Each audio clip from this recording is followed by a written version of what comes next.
Alright, so now I'm sure all of you will be able to hear me. Okay, so we were talking about the tones. So I said, see, number one, it's important to remember the names of the tones, the meanings of these tones, as well as how that particular tone will be used, the usage of that tone. How? Now, name and meaning is something you can find anywhere on the internet. Okay, what's the name of the tone, what's the meaning of the tone, or on a book, anywhere you want. You can also find an explanation of that tone. For example, here there's an explanation for the acerbic tone, where you dislike something or you disapprove something and you express that disapproval in a harsh way. That is all easy, that is all you can do. But can you actually imagine how an acerbic passage will look like? That is what I am here for. I am here to help you visualize this. I am here to help you understand the usage. So let's just try and imagine. Think about a politician who hates the government. Okay, so think about a politician from an opposition party and who really hates the party that is in the country right now. So the ruling government has, let's say, launched a new scheme, right?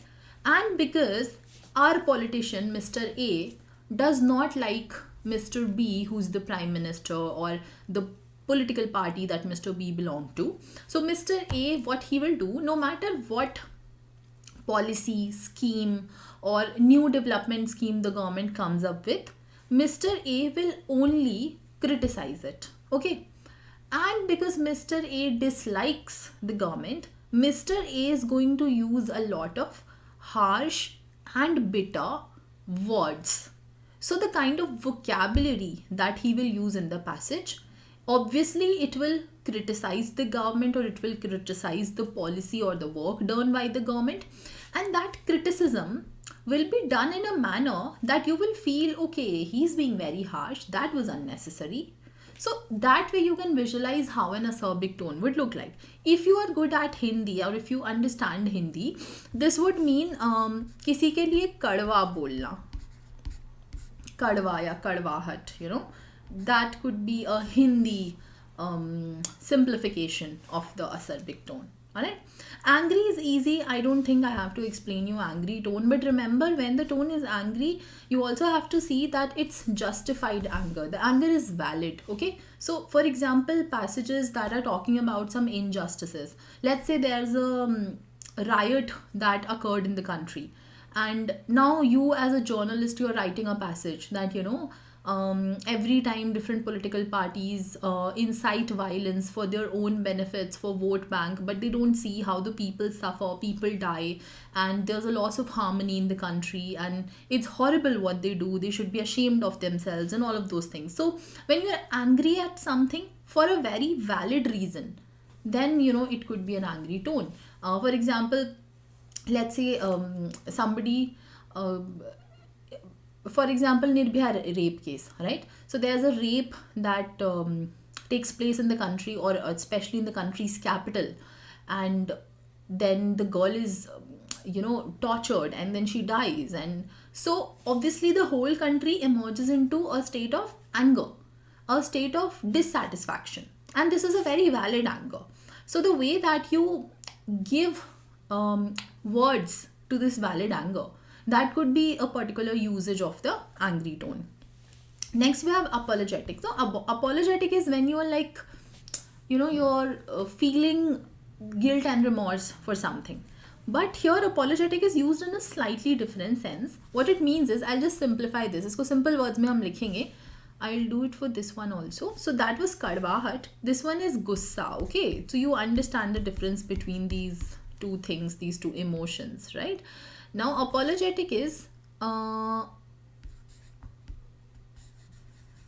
feel sorry that this happened to you. Now this is the tone we're talking about. For example, Russia-Ukraine war, right? We don't have anything to do with it. We're not sorry for the war in Russia or the war in Ukraine as such, because we have not caused it. We have not incited it. We are not a party to the war. So we as Indian citizens, we are not sorry for the war. But to be honest, if you think closely, we are in fact sorry for the war. How? Because we see humans suffering, we see other people suffering, and we're not happy with people suffering. We don't want anyone to suffer. We don't want children to die or to be orphaned or to, you know, separate from their parents. We have seen videos and images coming out of Ukraine where cities have been turned into dust.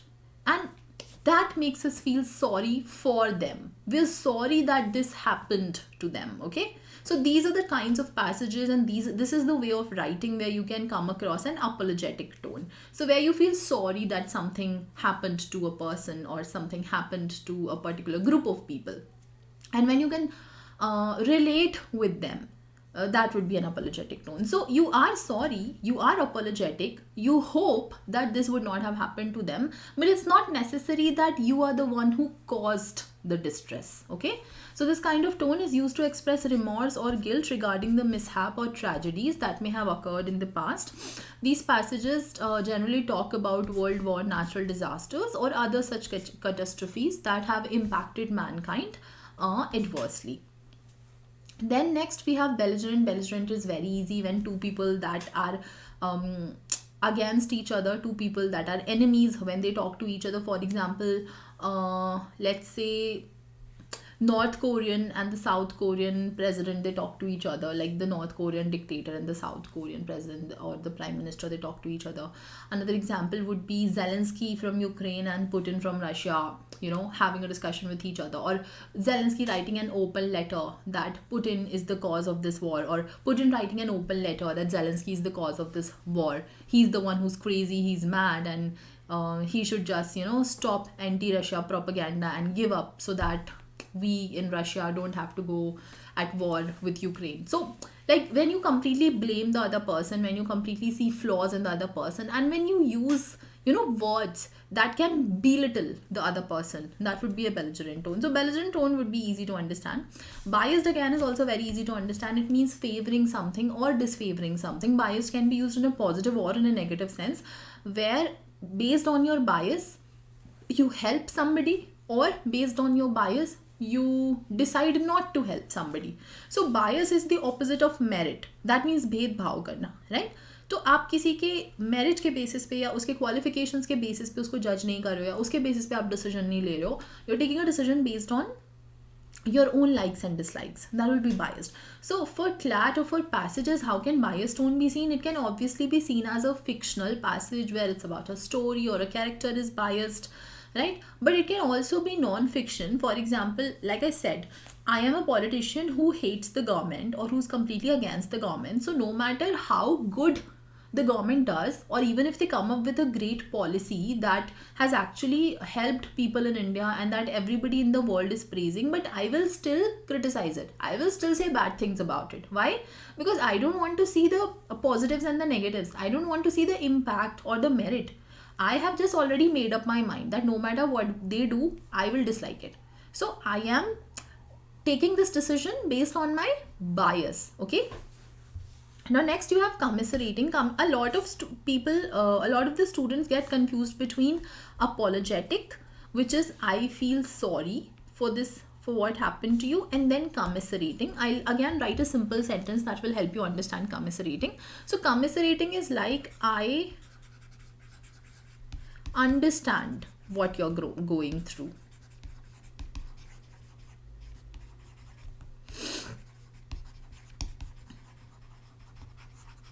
Alright, so I'll give you a simple example. Let's say you talk to somebody and they tell you that their grandparent died recently, right? One of their grandparents died recently. So your expression is, or your reaction would be, oh, I'm sorry to hear that. I'm sorry about your loss. That is the apologetic tone. Alright. Now when we talk about commiserating, You meet a friend and you're like, how's life? And your friend says, yeah, I'm struggling a lot. My parents are not well. I have to take care of them. At the same time, I have to work day and night. And, financially also there are some troubles going on. So I just don't have any time to relax. And for myself, I'm always stressed and worried. And then you say your friend, and then you say to your friend, yeah, I understand. That must be really hard for you. I understand what you must be going through. So when you try and understand someone else's situation, that is commiserating. So these were just real life examples. Now how you see those passages in CLAT, apologetic, I've already given you example, Ukraine war and everything. For commiserating, again, the same example can be applicable, but here the difference is that this tone is used to express grief or show sympathy for a person or a group of people suffering from prejudiced practices or cultural norms, where the author wants us to understand what is the pain and the trauma that the sufferers have gone through. So for example, we in India, we don't know how much pain people in Ukraine are going through, but the author writes an article in such a manner where you feel in your heart that you're able to experience the same pain, you're able to experience a small part of the same pain that people in Ukraine must have felt. Another example would be, let's say you're a man, okay, and you don't know what it's like to be a woman in India or what it's like to be a woman in a patriarchal society. But let's say I write an article about it, and I write an article about life as a woman in India, and then I write it with so much, sympathy and empathy and so many examples that even if a man reads that article, he can also feel the pains and the issues and the problems. So when you can make your audience understand what your character is going through or what your subject is going through, that is when your writing style touches commiserating. Okay, so commiserating is a tone where the author will try and explain this to you, what other people are going through. So this can be a little confusing, apologetic and commiserating, but I hope my explanation has made it easier for you. Condescending is very easy. I always give this example. Imagine all the TV serials that you watch in India where, somebody, like there'll be a rich person who will think that they're superior and all, and then their child or their kid will fall in love with somebody who's from a not so financially strong family, and they'll be all like, oh yeah, that's your house, oh that's so small, even our servants have bigger houses. So that's condescending. Okay, so condescending is for whatever reason. It could be based on your intelligence or intellect, that I'm more intelligent than you are, you're so stupid. That could be condescending. Or it could be based on your money or your looks, or just that, let's say, and somebody from Britain in the year 1800 tries to validate colonization by saying that India and Africa and all of these other countries, they are uncivilized and they need to be a colony of the British, because the British are teaching them how to live, the British are teaching them civilization, and we are not fit to govern ourselves. We need bosses from Britain to take care of us. So that's also condescending, trying to justify colonialism, trying to justify slavery. That could also be an example of something being condescending, where you think you're so superior, or that the other person is inferior, or you're better than them, and you use that kind of tone to write something. So one example could be, I'm a Britisher in the year 1800 or in the year 1900, and I'm trying to write an article about the benefits of colonization. So that would be a condescending tone, right? Next we have contempt. So contempt is जब आपको किसी चीज़ से घृणा होती है, right? So that would mean when you disdain something. So I don't know if you guys understand the meaning of the word disdain or not, but like you don't even want to look at something. That would be very similar to disdain. Example will be, so this is a very controversial example, but ये मेरा opinion नहीं है, but मैं बस आपको समझाने के लिए एक रैंडम एग्जांपल दे रही हूँ. मान लीजिए कि कोई है जो जो काफ़ी स्ट्रॉन्ग रिलीजियस बिलीफ रखता है, कोई भी रिलीजन हो सकता है, हिंदू मुस्लिम क्रिश्चियनिटी व्हाटएवर, हर रिलीजन में, क्योंकि ऐसे बहुत से लोग होते हैं, तो कोई इमेजिन करते हैं कि कोई ऐसा इंसान है जो बहुत स्ट्रॉन्ग रिलीजियस बिलीफ रखता है और उसको ये आइडिया सुनने में ही ऐसा लग रहा है कि सेम सेक्स कपल या होमोसेक्सुअल्स या सेम सेक्स मैरिजेस कैसे हो सकती हैं, it's ridiculous for them, not for me but for them it's ridiculous. So imagine अगर कोई ऐसा इंसान, ये सारा इमेजिनरी सिनेरियो है बाय द वे, ठीक है, तो इमेजिन अगर कोई ऐसा इंसान एक आर्टिकल लिखे सेम सेक्स मैरिजेस के अगेंस्ट या होमोसेक्सुअलिटी के अगेंस्ट, तो तुम सोचो वो इंसान कैसे लिखेगा, वो किस तरह की वोकैबुलरी यूज़ करेगा, उसको कितनी दिक्कत होगी इस चीज़ में. मतलब उसको लगेगा कि ये चीज़ें होना या इन चीज़ों को दुनिया में एक्सेप्ट करना मतलब दुनिया तबाह होने के बराबर है, भगवान का श्राप पड़ेगा हम पे, समथिंग लाइक दैट, राइट. सो इसका मतलब है उस इंसान के दिल में होमोसेक्सुअलिटी के लिए कंटेम्प्ट है, राइट. तो नहीं होना चाहिए ऑब्वियसली, लेकिन उस इंसान के दिल में है. तो वो इंसान जो पैसेज लिख रहा है वहाँ पे वो जिस तरह की वोकैबुलरी, जिस तरीके का पैसेज या आर्टिकल लिखेगा, वो आपको पढ़ के फील होगा कि यार ये इस इंसान को तो ये टॉपिक बिल्कुल ही पसंद नहीं है, he terribly hates it, right. So that will be contempt or disdain for something.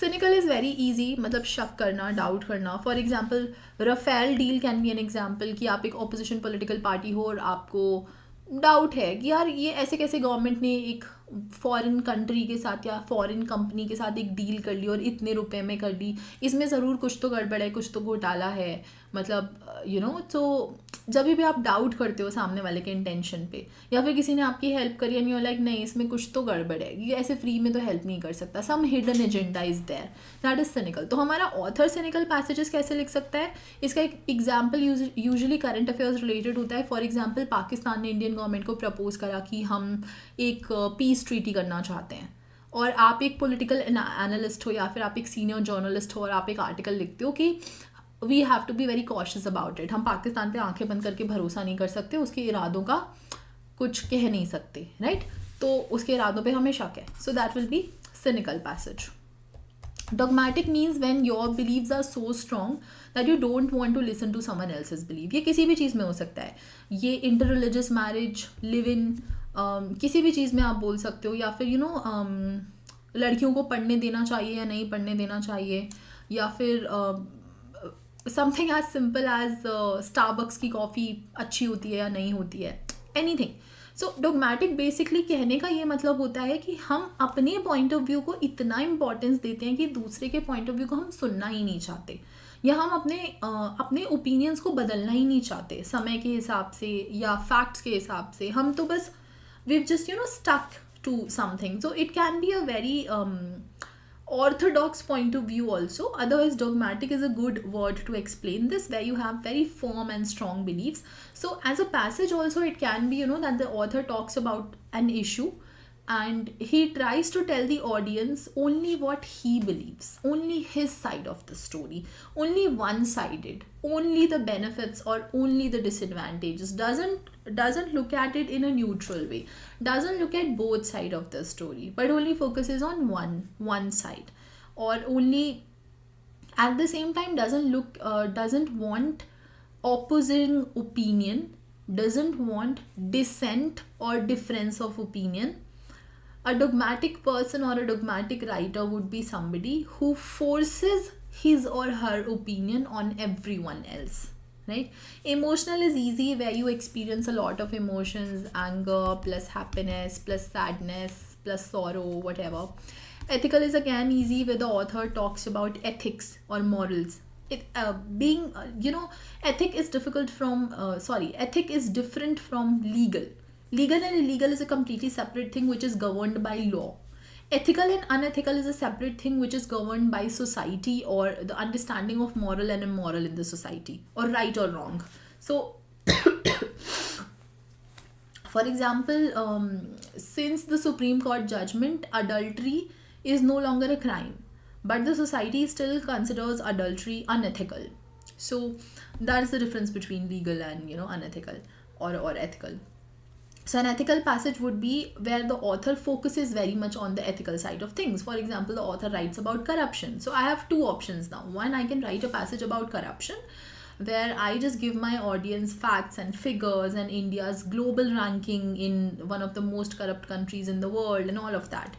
Second passage I can write where I am trying to urge to your emotions, where I'm trying to urge to your moral side, and where the content of the passage is basically like how can people be corrupt, they will always they destroy their own country, they take what is meant for the poor and the needy. Such people that are corrupt, these are the people that rot the country. So now I'm looking at the ethical side of things, that how wrong it is. So that will be an ethical example of the passage.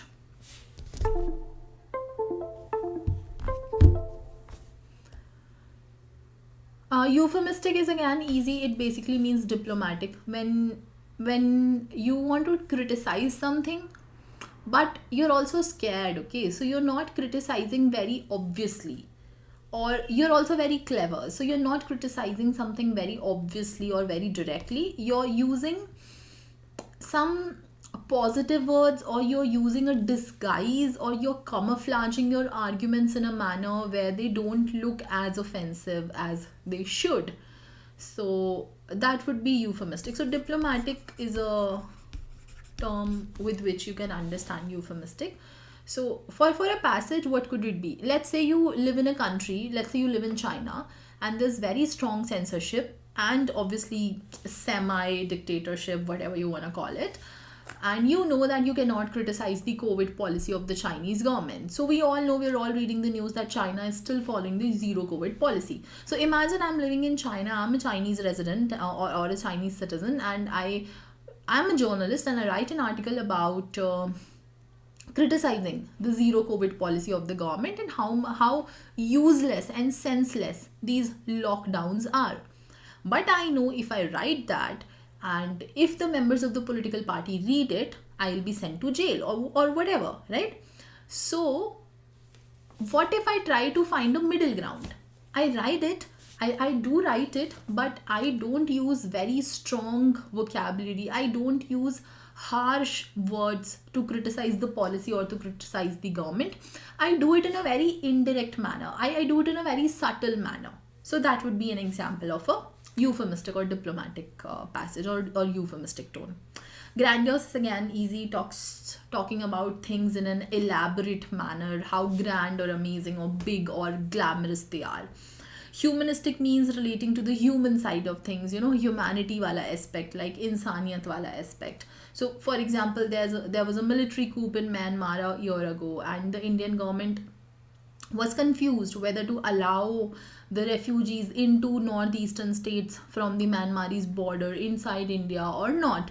And then imagine I'm a journalist and I write an article in the newspaper, or I write an editorial in the newspaper that, we can't leave these people to die. We have a moral obligation to at least save their lives where they're no longer safe in their own country. They're killing children, they're killing people.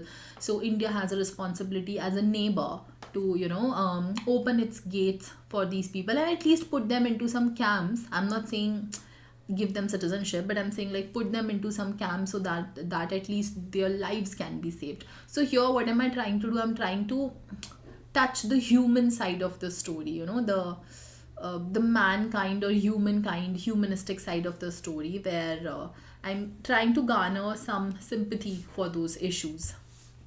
So that can be an example of the humanistic tone. Humorous means something that's funny, so a tone which is funny, which is interesting, witty, clever, that'll be humorous. Introspective is thinking about your own life or your decision. For example, you must remember this poem we used to have for NCERT school books. It's a very famous poem, The Road Not Taken by Robert Frost, right?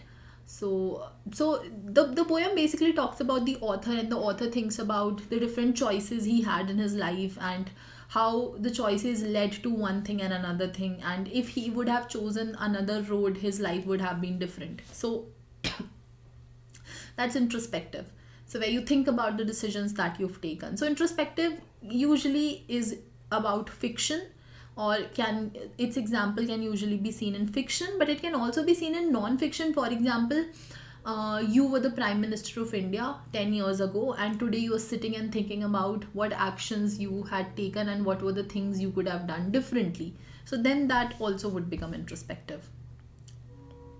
Incendiary provocative is very easy.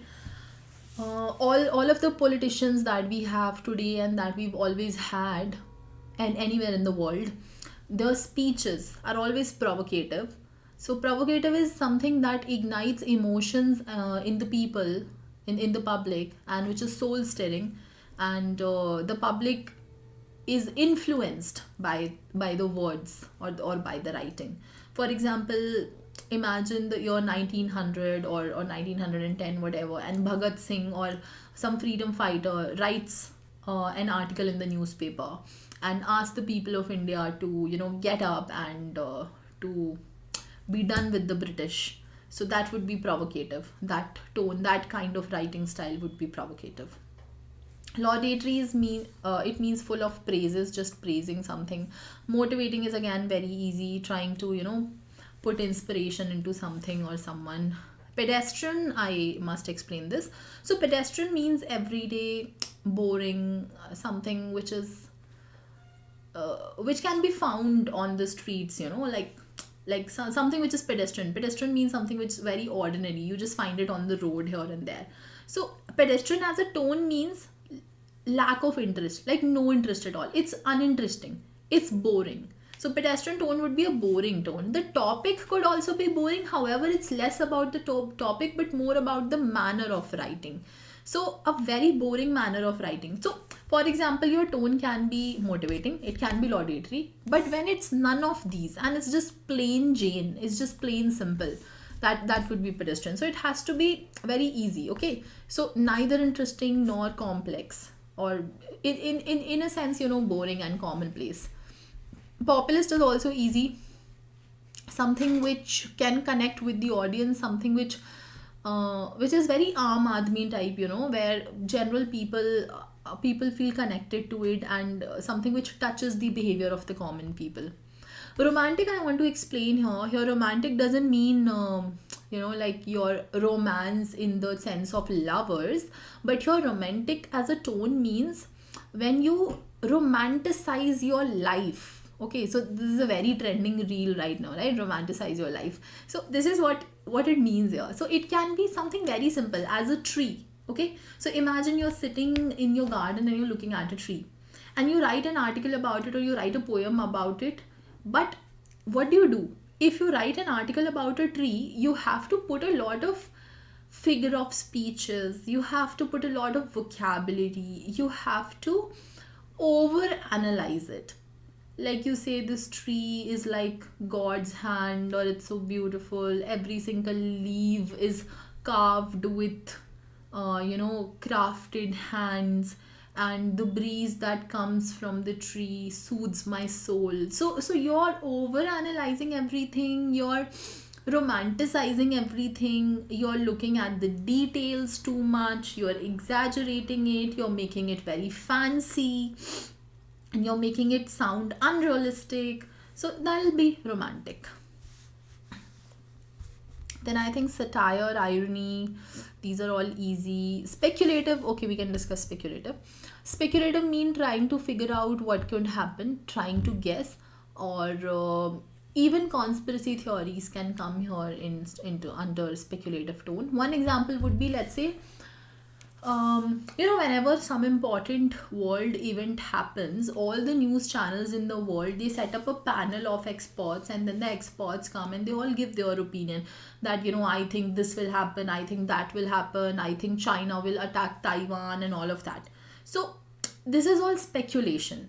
So what is speculation? When you try to predict what will happen in the future, or when you try to give a reason for why something is happening, but you're not sure, but based on the information and based on the experience that you have, you're guessing about it. That is speculation. So this tone actually is used in a lot of current affairs related topic or a lot of everyday topics. I can write today about Russia Ukraine war. I can say, let's say I can write about when the war is going to end, and I can be very speculative about it. I can say that, I think after America's and India's intervention, India can play a very important role, and India can, bring forth a peace treaty between Ukraine and Russia. And I think the Prime Minister has the ability to do that, as well as the Foreign Minister or the External Affairs Minister is also very adept at doing it. So this could be my analysis of the whole situation, and that will be speculative in nature, because I don't know if that will actually happen or not, but I am only guessing, or I am only suggesting at a possibility of it happening. So a hypothetical situation, based on expert opinion, that will be speculative. Last is technical. Technical is extremely easy. It just means that you talk about a core issue or a core topic that everyone does not understand. For example, I talk about brain cell development. I write an article about brain cell development and the new research that has been happening in this particular field. So normal people and even CLAT aspirants will have no idea about brain cell development and research and past research paper versus new research paper, or the new things that are happening in this particular field. So this is a topic which is about a so this is an article which is about a topic that is also technical, and which uses a vocabulary that is also technical, and the content is also very difficult for normal people to understand. Like, it's a very technical content. The language can be easy, but the content is not something that is based on general knowledge. It's based on special kind of knowledge. So therefore it will be technical with like core ideas of a particular field of study, and obviously it will use a lot of vocabulary that is only used in that particular field. So I think these are the important tones that we've discussed, and these are the ones that you should definitely know about before sitting for your CLAT 23 examination. However, other than that, I'll just also take you back to the page. So this is page 1. You can pause here for however long time you want, and you can read all the tones as well as their meanings. Now this is page 2. Again, I'm gonna stop here for 5 seconds.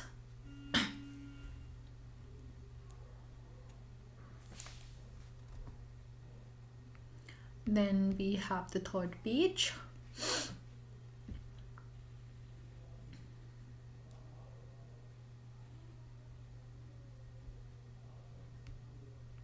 And this is the end of it. And then there's also explanation about different tones that I've already displayed on the screen. You can look at it anytime you want. So I hope that's all, guys. If you have some last minute doubts or queries, you can ask me. I'm online for another 30 seconds. You can quickly ask whatever doubts and queries you have. I'll answer them. I'll also go through the chat section if you guys have some. No, there are no doubts in the chat section. By the way, as I told you in the beginning of this session, 10-hour non-stop marathon on the 19th of November for CLAT and AILET 23 aspirants. Do not miss this out. This is completely free on Unacademy YouTube channels, as well as now this mock test will be on the Unacademy app on the 20th of November. CLAT 2 p.m, AILET 11 a.m. So this also something you should not miss out. And if you're a 24 aspirant, then also it's useful for you, because you can also get scholarships for Unacademy subscriptions. Even though the test is completely free, but when you install the app and when you're using it for the first time, you have to use the code NLU live to get the benefits of the free features. And after the test, there will also be analysis, different non-stop analysis classes. Again, NLU live is the code. And if you feel like you need to take a subscription, because this is a very important time for CLAT 2024 aspirants, because your exam will be next year in December. You have around 12 months left in your examination, and this is the time when you need to be serious about your CLAT 24 preparation. For 24 aspirants, the exam will be conducted in December 2023. I hope you know that the CLAT consortium has updated the calendar. Now exam will no longer be conducted in June, July, or May, June. The exam will be conducted in December each year. So for admissions to the next batch, the exam will be conducted in December 2023. So make sure that you have started your preparation, because now there are only 12 months left in the exam. And along with this batch, there are many other batches. If you want to study with me, there are also multiple batches that I'm teaching on. For all the batches, you will get unlimited access to all the batches, all the teachers, all the classes, mock test, sectional test, everything, when you use the code NLU live, and when you enroll for an Unacademy Plus or Iconic subscription. So choosing between Plus and Iconic is absolutely your choice. Plus has a lot of good features, but Iconic has some extra features like live mentorship, doubt solving, priority in raise and feature in classes, and for 6 months and longer Iconic subscription, you also get physical copy of the CLAT notes. So that's all, guys. Ma'am, after all my efforts, I'm not able to increase my... Nihit, what is this question? What is this question, beta? एक तो one, this is grammatically wrong also, I feel. Ma'am, after all my efforts, I'm not able to increase my effort.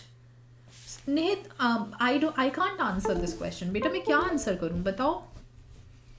कुछ नहीं बताया तुमने CLAT में कितने marks आ रहे हैं, या ये कितना कौन सा अटेम्प्ट है, या मॉक में कितने नंबर आ रहे हैं, कौन सा वीक सेक्शन है, कौन सा स्ट्रॉन्ग सेक्शन है, क्या एफर्ट डाल रहे हो, क्या इंक्रीज़ नहीं हो रहा है. कोई इन्फॉर्मेशन ही नहीं दी, बस ये बोल दिया कि मैम मेरी हेल्प कर दो. ऐसे नहीं होता बेटा, ठीक है. You are suppose to ask a valid question that gives me some information based on which I can actually help you. Alright बेटा, तो मुझे पता ही नहीं है तुम्हारा क्या अटेम्प्ट है. डू आई नो आप कौन से सेक्शंस में वीक हो? डू आई नो आप कौन से सेक्शंस में स्ट्रांग हो? डू आई नो अगर आपको इंग्लिश में प्रॉब्लम आ रही है तो किस तरह के क्वेश्चंस में प्रॉब्लम आ रही है? इस सारी इन्फॉर्मेशन के बिना मैं क्या सजेशन दूँ आपको? सोचो ज़रा, लॉजिकली सोचो. मुझे अगर आपको गलत सजेशन देना होगा और अननेसेसरी हीरो बनना होगा तो मैं तुम्हें बोल दूंगी 5 tips to increase your score. But I don't want to do that. I want to give you something that is actually helpful for you, and for that I need more information.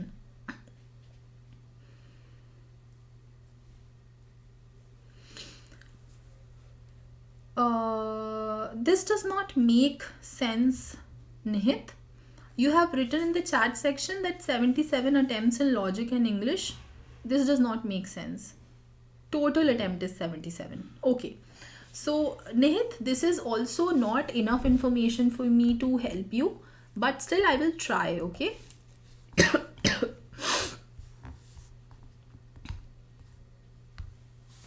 I'll try to help you, but properly help करने के लिए तो निहित अभी मुझे बहुत सारी information चाहिए, ठीक है. जैसे अनअकैडमी प्लस के जो बच्चे होते हैं, अगर आप प्लस स्टूडेंट हो तो प्लीज़ किसी प्लस क्लास में आके डिस्कस करना.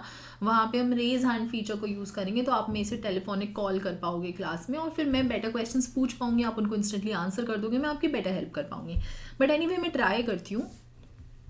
देखो, अगर पहले तो मुझे नहीं पता कि आपका सिलेबस कंप्लीट हुआ है कि नहीं हुआ है, तो मैं अज्यूम कर रही हूँ बहुत सारी चीज़ें आपके बारे में. मैं अज्यूम कर रही हूँ, तो मैं ये अज्यूम कर रही हूँ कि आपका सिलेबस कंप्लीट हो चुका है, ठीक है.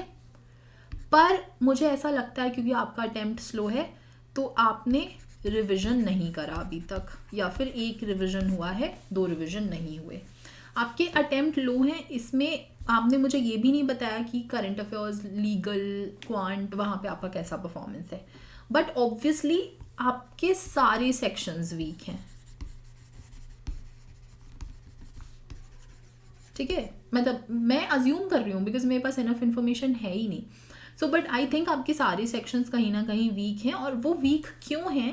What I try to understand is, या फिर what I try to guess is, कि शायद आपको समझ तो आ चुके हैं कॉन्सेप्ट्स, और जब आप क्लासेस में क्वेश्चंस करते हो या खुद से बैठ के टेस्ट करते हो तो ठीक हो जाते हैं आपके क्वेश्चंस, पर मॉक में नहीं हो पा रहे हैं. एंड उसका बिगेस्ट रीज़न होता है 2 चीज़ें. एक, हमें आता ही नहीं है. आता ही नहीं है तो गलत होगा, ऑब्वियसली गलत होगा.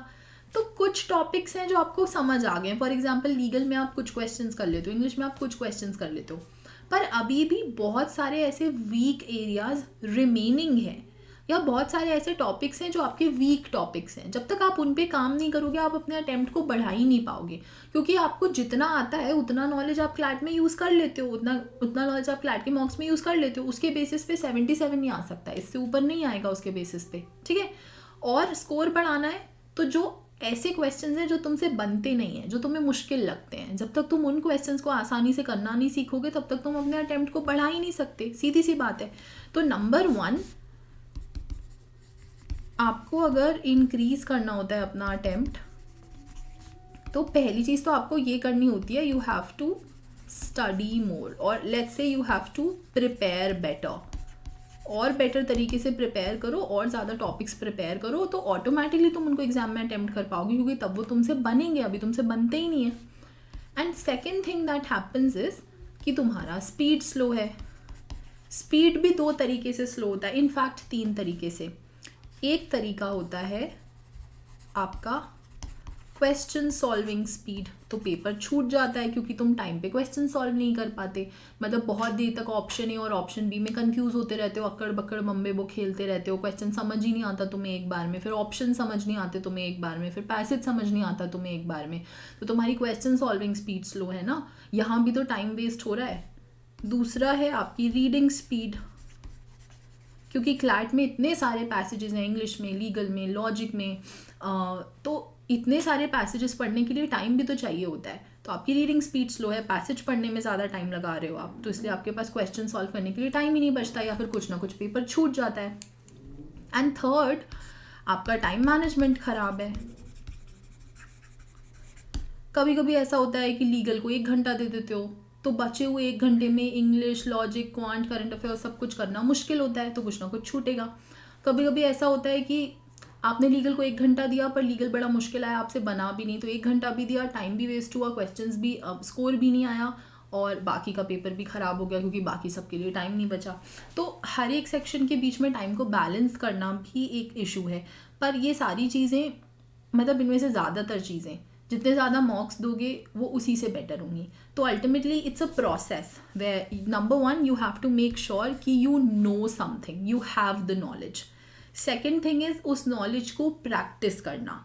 थर्ड इज़ उस नॉलेज को टाइम लिमिट के अंदर अप्लाई करना। Okay, so it's a complicated process and I am sure इस एक्सप्लेनेशन में कहीं ना कहीं आपको अपना आंसर मिल गया होगा, बट लिमिटेड इन्फॉर्मेशन के साथ मैं इतना ही बता सकती हूँ। I will need more information, जो कि अभी इस क्लास में पॉसिबल नहीं है because you are moving towards the end of the session. चलिए, so that's it guys, this is the end, bye bye everyone, good night guys. Ma'am, your all suggestions are correct. Thank you. Okay, Nihit, happy to help. Good luck.